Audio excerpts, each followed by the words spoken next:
পরের সিনে মনোজ এবং শ্রদ্ধা যখন কথা বলছিল তখন সেখানে প্রীতম চলে আসে। সে বলে, আমি ফেল করায় আমার গার্লফ্রেন্ড আমাকে ছেড়ে চলে গেছে। মনোজ, তুই কিছু কর, না হলে শ্রদ্ধা তোকে একদিন ছেড়ে চলে যাবে। আসলে সব মেয়েরা সফল পুরুষ খোঁজে, কেউ ব্যর্থ পুরুষের সাথে থাকতে চায় না। শ্রদ্ধা যদি তোর জীবনে না আসতো তাহলে তুই এতদিনে রিটেন ক্লিয়ার করে ফেলতি। এসব কথা শুনে শ্রদ্ধা খুবই অপমান বোধ করে এবং কান্না করে দেয়। সে যখন চলে যাচ্ছিল মনোজ দৌড়ে গিয়ে তাকে আটকায়। তখন শ্রদ্ধা বলে, তুমি একদিন বলেছিলে আমি যদি তোমাকে ভালোবাসি তাহলে তুমি পৃথিবী উলটপালট করে দিবে। আজকে বলছি আমি তোমাকে ভালোবাসি, এবার যাও পৃথিবী উলটপালট করে দাও। সাথে সাথে মনোজ সেখান থেকে দৌড়াতে শুরু করে। সে দৌড়ে গিয়ে তার পরিচিত দীপ নামের একটি ছেলের বাড়িতে চলে যায়, যে কিনা কয়েক বছর আগে ইংলিশ মিডিয়ামের টপার হয়েছিল। দারোয়ান তাকে ঢুকতে বাধা দেয়, কিন্তু মনোজ তার পরিচয় দিলে দীপ তাকে চিনতে পারে এবং বাসায় ঢুকতে দেয়। দীপ তাকে এখানে আসার কারণ জিজ্ঞাসা করে। মনোজ বলে, আমি প্রিলিমিনারি পাশ করেছি, রিটেন পরীক্ষা দেওয়ার জন্য এটি আমার শেষ সুযোগ, আমি কিভাবে উত্তীর্ণ হতে পারবো। তখন দীপ জানায়, প্রিলি সবাই পাশ করতে পারলেও রিটেন সবাই পাশ করতে পারে না। 8 মিনিট 20 সেকেন্ডের মধ্যে 200 শব্দের উত্তর লিখতে হয়। মনোজ বলে, আমি পারবো। তখন দীপ মনোজকে তার নামের উপর 200 শব্দের মধ্যে কিছু লিখতে বলে। সময় হলো 8 মিনিট 20 সেকেন্ড। মনোজ এমনিতে নার্ভাস ছিল, তার উপর হঠাৎ করে দীপ তাকে এই কাজ দেওয়ায় সে কাজটি সম্পূর্ণ করতে পারেনি। সময় শেষে দেখা যায় মনোজ 200 শব্দের মধ্যে নিজের সম্পর্কে 80টি শব্দ পর্যন্ত লিখতে পারেনি। এটি দেখে দীপ সরাসরি তাকে বলে দেয়, তোমার দ্বারা ইউপিএসসি রিটেন ক্লিয়ার করা সম্ভব না। এরপর মনোজ হতাশ হয়ে তার গন্তব্যস্থল সেই গরিব ভাইয়ার রেজিস্টার চায়ের দোকানে চলে আসে। গরিব ভাইয়া বলে, তুই এইভাবে চায়ের দোকানে এবং আটার মিলে কাজ করলে কখনো রিটেন ক্লিয়ার করতে পারবি না। তুই এখন থেকে আমার রুমে থাকবি, তুই আর কোনো কাজ করতে পারবি না, তোর বাড়িতে প্রয়োজন হলে আমি টাকা পাঠাবো। মনোজ যখন আপত্তি জানায় তখন গরিব ভাইয়া বলে, আমি তোর উপকার করছি না, বুঝে নে আমি তোকে ধার দিচ্ছি, তুই চাকরি পেলে তোর প্রথম বেতনের ডাবল টাকা তুই আমাকে দিবি। গরিব ভাইয়া জোর গলায় মনোজকে এগুলো বললে সে আর কিছুই বলে না। গরিব ভাইয়া টুটুল নামের একটি ছেলেকে বলে, আমার রুমটা খালি করে দে এবং মনোজের বাসা থেকে জিনিসপত্রগুলো নিয়ে আয়। আজকে রাত থেকে মনোজ এখানে থাকবে এবং পড়ালেখা শুরু করবে। এরপর দেখতে পাই তারা সবাই মিলে রুমটি গুছিয়ে ফেলে। পরদিন সকালে শ্রদ্ধা মনোজের সাথে দেখা করতে আসে। সে মনোজকে একটি স্টপওয়াচ দেয়, বলে তুমি যতক্ষণ পড়বে ততক্ষণ এটি চালু রাখবে এবং বাকি সময় এটি বন্ধ করে রাখবে, যেন বুঝতে পারো দিনে তুমি কত ঘন্টা করে পড়েছ। তোমাকে প্রতিদিন 16 ঘন্টা করে পড়তে হবে। এরপর থেকে মনোজ প্রতিদিন 16 ঘন্টা করে পড়তে থাকে। এভাবে কয়েক মাস চলে যায়। একদিন শ্রদ্ধা এসে জানায় সে মাসুরি চলে যাচ্ছে, সামনে তার পিসিএস এর রিটেন এক্সাম। মনোজের থেকে বিদায় নিয়ে সে চলে যায়, যার কারণে আরো কয়েক মাস তাদের মধ্যে কোনো দেখা বা যোগাযোগ হয় না। মনোজ ও শ্রদ্ধা উভয় তাদের পড়াশোনা নিয়ে ব্যস্ত থাকে। এর মাঝে গরিব ভাইয়া এসে মনোজকে জানায়, আমি ঠিকমতো তোমার বাড়িতে টাকা পৌঁছে দিয়েছি এবং একটি সুখবর রয়েছে। শ্রদ্ধা আমাকে কল করেছিল, সে জানিয়েছে পিসিএস এর রিটেন পরীক্ষায় সে উত্তীর্ণ হয়েছে, সামনের মাসে তার ভাইবা। এটি শুনে মনোজ অনেক খুশি হয় এবং গরিব ভাইয়াকে জড়িয়ে ধরে। এভাবে আরো 1 মাস চলে যায়। হঠাৎ একদিন মনোজ যখন বাসার বাইরে ছিল তখন টুটুল দৌড়ে এসে মনোজকে জানায়, শ্রদ্ধা দিদি কল করেছে এবং সে তোমার অপেক্ষা করছে। শ্রদ্ধা মনোজকে জানায়, আমার ভাইবা ক্লিয়ার হয়ে গিয়েছে। মনোজ সেটি বুঝতে পারে না। তখন টুটুল অনেক আনন্দের সাথে বলে, এর মানে শ্রদ্ধা দিদি ডেপুটি কালেক্টর হয়ে গেছে। এতদিন যে মানুষটা মনোজের মোটিভেশন ছিল এখন সে তার ইন্সপিরেশন হয়ে গেছে। এর কিছুদিন পর মনোজের রিটেন পরীক্ষা চলে আসে। পরীক্ষার সময় মনোজ যেভাবে খাতার পৃষ্ঠা উল্টাচ্ছিল মনে হচ্ছিল সে পৃথিবী উল্টাচ্ছে, আর এদিকে প্রীতম কোনোরকম লিখে যাচ্ছে। রেজাল্ট প্রকাশিত হবার পর দেখা যায় প্রীতম খুবই আপসেট, কারণ সে এবারও ফেল করেছে এবং তার বাবা তাকে বকাঝকা করছে। মনোজ এসে প্রীতমের থেকে ফোনটি চায় শ্রদ্ধাকে কল করার জন্য। প্রীতম তার উপর রেগে যায়, বলে তুই ইউপিএসসির ইউটা পর্যন্ত জানতি না, তোকে আমি দিল্লি নিয়ে এসেছিলাম, তোকে থাকার জায়গা দিয়েছি, জামা কাপড় কিনে দিয়েছি, তুই একবারও জানতে চাইলি না আমি পাশ করেছি কিনা। এসব কথা শোনার পর মনোজ সেখান থেকে চলে যায় এবং দোকানে গিয়ে তার বাড়িতে কল করে জানায় সে রিটেন পাশ করেছে। বাড়ির সবাই এটি শুনে অনেক খুশি হয়। এরপর মনোজ শ্রদ্ধার বাসায় কল দেয়। তার মা জানায় শ্রদ্ধা এখন বাসায় নেই, সে বাসায় ফিরলে আমি তাকে জানাবো যে তুমি কল করেছ। কিন্তু আমরা দেখতে পাই শ্রদ্ধা তখন বাসায় ছিল। তার মা মিথ্যা বলার কারণ হলো মনোজকে নিয়ে শ্রদ্ধার বাসায় কিছু ঝামেলা হয়েছে। রাতের বেলা মনোজ শ্রদ্ধার কলের জন্য অপেক্ষা করছিল। কিছুক্ষণ পর শ্রদ্ধা তাকে কল করে অভিনন্দন জানায় এবং বলে কেউ একজন তার বাবাকে কল করে বলেছে শ্রদ্ধা এবং মনোজ একসাথে রাত কাটিয়েছিল। তার বাবা এটি বিশ্বাস করে নিয়েছে আর তাই সে দিল্লিতে আসতে পারবে না। মনোজ এটির জন্য প্রীতমকে সন্দেহ করেছিল। সে যখন প্রীতমকে কল দেয় তখন একজন পুলিশ কনস্টেবল জানায় তাকে অ্যারেস্ট করে লোকাল থানায় রাখা হয়েছে। এটি শুনে সে দৌড়াতে থানায় চলে আসে।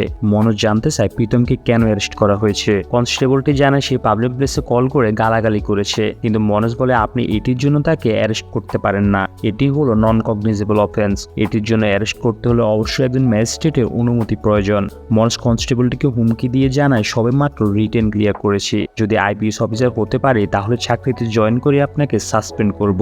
এসব কথা শুনে ভিতর থেকে একজন অফিসার বেরিয়ে এসে প্রীতমকে ছেড়ে দিতে বলে। মনোজের এইরকম সাহস দেখে প্রীতম অবাক হয়ে যায়। থানা থেকে বের হওয়ার আগে মনোজ প্রীতমের থেকে তার মোবাইলটি নিয়ে নেয়। ডায়াল প্যাডে সে শ্রদ্ধার বাবার নাম্বারটি দেখতে পেয়ে তার উপর চেঁচিয়ে ওঠে। সে পুরোপুরি শিওর হয়েছিল প্রীতমের শ্রদ্ধার বাবার কাছে কল করে শ্রদ্ধা এবং মনোজের ব্যাপারে বাজে কথা বলেছে। এদিকে শ্রদ্ধা তার বাবাকে বলছিল কিভাবে সে একজন অপরিচিত ব্যক্তির কথা বিশ্বাস করতে পারে। অনেকক্ষণ কথা বলার পর সে তার বাবাকে বুঝাতে সক্ষম হয় সে এমন কিছু কখনোই করেনি।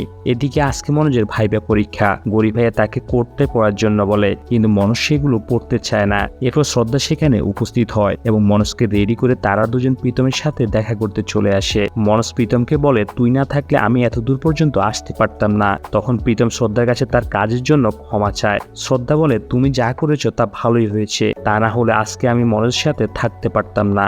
এই বলে তারা দুজন ভাইবা পরীক্ষার উদ্দেশ্যে বের হয়ে যায়। গাড়িতে থাকা অবস্থায় শ্রদ্ধা মনোজকে একটি চিঠি দেয় এবং বলে তুমি এটি আমার সামনে পড়বে না। এরপর মনোজ শ্রদ্ধাকে বিদায় জানিয়ে কেন্দ্রের ভিতর ঢুকে পড়ে। মনোজ ওয়েটিং রুমে বসে ওয়েট করছিল। সে বিভিন্ন বিষয় নিয়ে চিন্তা করতে করতে পুরো নার্ভাস হয়ে গিয়েছিল। কয়েকবার তার নাম ডাকার পরেও সে শুনতে পায়নি। এরপর একজন বয়স্ক লোক এসে তাকে ভাইবা রুমের দিকে নিয়ে যায়। লোকটি তাকে জানায় ভাইবা বোর্ডের যে প্রধান সে হিন্দি মিডিয়াম স্টুডেন্টদের দেখতে পারে না। সে যদি জানতে পারে তুমি 12 ফেল করেছো তাহলে প্রথমে সে তোমাকে বের করে দিবে। তুমি 12 ফেলের কথাটা অস্বীকার যাবে। মনোজ রুমে ঢুকে তাদের সবাইকে নমস্কার দিয়ে সম্বোধন করে। ভাইবা বোর্ডের প্রধান মনোজকে জিজ্ঞাসা করে তুমি মেট্রিক পরীক্ষায় ফার্স্ট ডিভিশন পেয়েছ, কিন্তু 12 অর্থাৎ ইন্টারমিডিয়েট পরীক্ষা কেন থার্ড ডিভিশন পেলে? মনোজ তখন মিথ্যাটা না বলে সাহসের সাথে সত্য কথাটা বলে দেয়। সে বলে নকল করতে না পেরে প্রথমবার 12 অর্থাৎ ইন্টারমিডিয়েট পরীক্ষায় ফেল করেছিলাম। এর পরের বার কোনো নকল ছাড়াই পরীক্ষা দিয়েছি, তাই থার্ড ডিভিশন পেয়েছিলাম। আমাদের গ্রামে দুঃসেন নামে একজন শর্ট ডিএসপি ছিল, যার কারণে নকল না করতে পেরে সবাই ওই বছর 12 ফেল করে। এসব কথা শুনে ভাইবা বোর্ডের প্রধান মনোজকে চলে যেতে বলে। সে মনে করেছিল মনোজ তাকে ইমপ্রেস করতে কথাগুলো বানিয়ে বলেছে। মনোজ বের হওয়ার আগে খুবই নার্ভাস হয়ে যায়। তখন সেখানে থাকা একজন ম্যাম মনোজকে বলে তুমি বাইরে গিয়ে 2 মিনিট অপেক্ষা করো।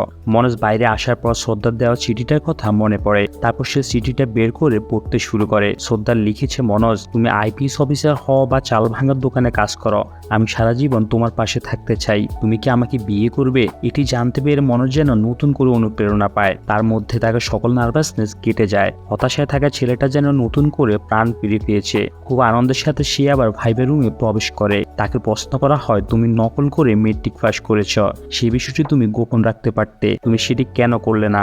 মনোজ বলে একটি মিথ্যাকে ঢাকতে আরো অনেক মিথ্যের প্রয়োজন হয়। মেট্রিক পরীক্ষায় আমি নকল করে ফার্স্ট ডিভিশন পেয়েছি, যদি ইন্টারমিডিয়েট পরীক্ষায় আমি নকল করতাম তাহলে সেটাতেও ফার্স্ট ডিভিশন পেতাম। সবাই নকল করলেও আমি নকল ছাড়াই পরীক্ষা দিয়েছি, তাই ইন্টারমিডিয়েটে থার্ড ডিভিশন পেয়েছিলাম। যদি দুঃসেন স্যারের সাথে পরিচয় না হতো তাহলে আমার জীবনে পরিবর্তন আসতো না।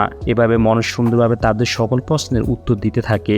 একজন বোর্ড মেম্বার যখন তাকে পলিটিক্স নিয়ে ইংরেজিতে কিছু প্রশ্ন করে তখন সে তা বুঝতে পারে না। সে বলে আমি এটি বুঝতে পারিনি, দয়া করে আপনি হিন্দিতে বলুন। তখন বোর্ড মেম্বারটি বলে আপনি সহজ একটি ইংরেজি অর্থ বুঝতে পারেন না, আপনি কিভাবে নিজেকে যোগ্য বলে মনে করেন? মনোজ নির্ভয়ে উত্তর দেয় ভাষা হলো কথা বলার একটি মাধ্যম মাত্র, এটি কারো যোগ্যতা প্রকাশ করে না। বোর্ডের প্রধান তখন তাকে সেটি প্রমাণ করতে বলে। এরপর মনোজ একজন বোর্ড মেম্বারের কাছে জল খেতে চায়। সে যখন জলের গ্লাসটি এগিয়ে দেয় তখন মনোজ বলে তাকে স্টিলের গ্লাসে জল দেওয়ার জন্য, সে কাঁচের গ্লাসে জল খেতে পারবে না। এটি শুনে বোর্ডের প্রধান তাকে বলে উঠে জল পরিষ্কার থাকলে হলো, সেটি কাঁচের গ্লাসে হোক অথবা স্টিলের গ্লাসে। তখন মনোজ বলে আমিও ঠিক সেটাই বুঝাতে চাচ্ছি, পুলিশ অফিসে সৎ হলে হলো, সে ইংলিশ মিডিয়ামের হোক অথবা হিন্দি মিডিয়ামের। জলের গ্লাস এগিয়ে দেওয়া ম্যাডামটি জিজ্ঞেস করে এটি আপনার শেষ সুযোগ, যদি সিলেক্ট না হন তাহলে কি করবেন? তখন মনোজ জানায় সে গ্রামে গিয়ে বাচ্চাদের পড়াবে এবং তাদের শেখাবে নকল করে ফার্স্ট ডিভিশন পাওয়ার চেয়ে নির্যোগ্যতা থার্ড ডিভিশন পাওয়া অনেক আনন্দের। সে চাইছিল তাদের গ্রামের সমাজ ব্যবস্থা পাল্টে দিতে। এরপর বোর্ডের প্রধান তাকে চলে যেতে বলে। মনোজ যখন বের হয়ে যাচ্ছিল তখন বোর্ডের প্রধান বলে ওঠে আমাদের পুরো সময়টাই নষ্ট হয়েছে। এই কথা শুনে মনোজ তার আশা হারিয়ে ফেলে। 1.5 মাস পর যখন রেজাল্ট প্রকাশিত হয় মনোজ রেজাল্ট দেখতে আসতে চায় না। শ্রদ্ধা তাকে জোর করে নিয়ে আসে। তার মতো শত শত স্টুডেন্ট সেখানে অপেক্ষা করছে রেজাল্ট চেক করার জন্য। গেট খুলে দিলেও মনোজ তার নিজ জায়গাতে দাঁড়িয়ে থাকে। তখন শ্রদ্ধা ভিতরে গিয়ে তার রেজাল্ট চেক করে এবং আনন্দে কান্না করে দেয়, কারণ মনোজ এখন একজন আইপিএস অফিসার। ওই দিন মনোজ ভাইবের রুম থেকে বের হওয়ার পর সবাই তাকে নিয়ে আলোচনা করেছিল এবং বেশিরভাগ বোর্ড মেম্বার তাকে সিলেক্ট করার পক্ষে ছিল।